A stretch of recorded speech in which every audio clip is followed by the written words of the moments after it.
Les institutrices qui passaient, Madame Maslow avec son petit sac, qui descendait, toujours pressée, parce qu'elle était souvent, je sais pas, elle était en retard, quoi. Elle se dépasse. On la voyait bien passer. Madame Cadeau, oh la sirène, ça annonçait bien et c'était l'heure d'y aller. Hein. On avait des pensionnaires qui travaillaient à la Manu et qui venaient manger. Puis en l'hiver, on en avait plus parce qu'il y avait ceux de... Parce que dans le temps, il y avait de la neige. Hein. Et les gens qui habitaient Mans et qui descendaient en vélo et tout ça venaient manger pendant l'hiver chez nous.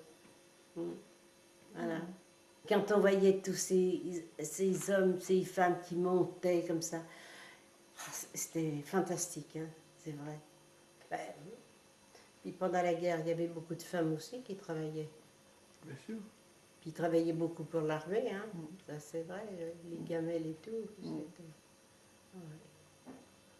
Et je me souviens, tous les ans, nos pensionnaires prenaient nos gamelles et puis ils les remettaient à neuf, les gamelles dues.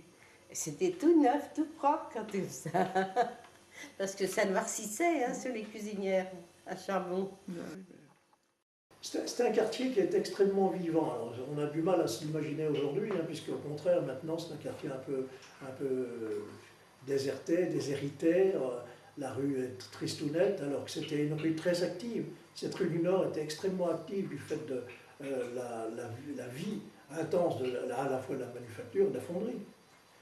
Et on avait, moi je me souviens très bien, ça c'est resté un petit peu même dans mes oreilles d'enfant, la vie de la journée était rythmée un petit peu comme un bruit de marée. Un bruit de marée qu'on avait 4 fois par jour, quand les ouvriers montaient, redescendaient à midi, repartaient et revenaient le soir. Et ce bruit, enfin, ces conversations, le cheminement de cette foule, hein, puisqu'il y a eu jusqu'à 600 personnes à la manufacture, hein, sans parler de la fonderie, hein, qui fonctionnait en même temps parallèlement. Donc ça faisait une migration hein, tous les jours, avec un flux, un reflux. J'ai vraiment ce... Alors bon, ça voulait dire beaucoup de cafés qui faisaient leur chou gras de tout ce monde de cette transhumance. Hein. Cafés qui ont disparu, qui ont fermé. J'ai ce souvenir, tout à fait.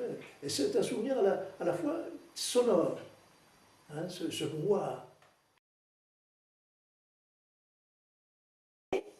Alors, on sortait de l'école, ça devait être 11 heures. Hein. Alors, il y avait nos 3 gars, les 3, le beau et puis le moine, qui s'amenaient et qui jouaient aux billes. Jusqu'à ce midi, ils allaient manger, ils revenaient, allez hop, ils rejouaient. Et c'était tout le temps comme ça. Et le soir, après 4 heures, c'était pareil. Après l'école maternelle, hein, le début de l'école communale, où on apprenait à jouer aux billes, au pot, enfin, j'ai oublié un petit peu tout ça, mais je sais qu'il y avait un gros trafic, même, un trafic d'agates, hein, de belles agates qu'on s'échangeait. Je me souviens de ça, donc on jouait aux billes, mais essentiellement à ça, puis on jouait aussi un petit peu, parce qu'il y avait du sable, hein, on avait prévu à l'époque pour les jeunes enfants qu'il y avait des endroits avec un peu de sable, on jouait avec des petites voitures, des petits soldats de plomb, des petites choses comme ça aussi. Ils avaient le banc qui est situé en bas. Il y avait un banc qui était très haut. C'est vrai qu'il se mettait toujours sur le banc. Mais ça a duré très longtemps, cette histoire de banc. Parce que même ma maman, les derniers temps, quand elle allait au jardin public, c'était toujours sur le même banc.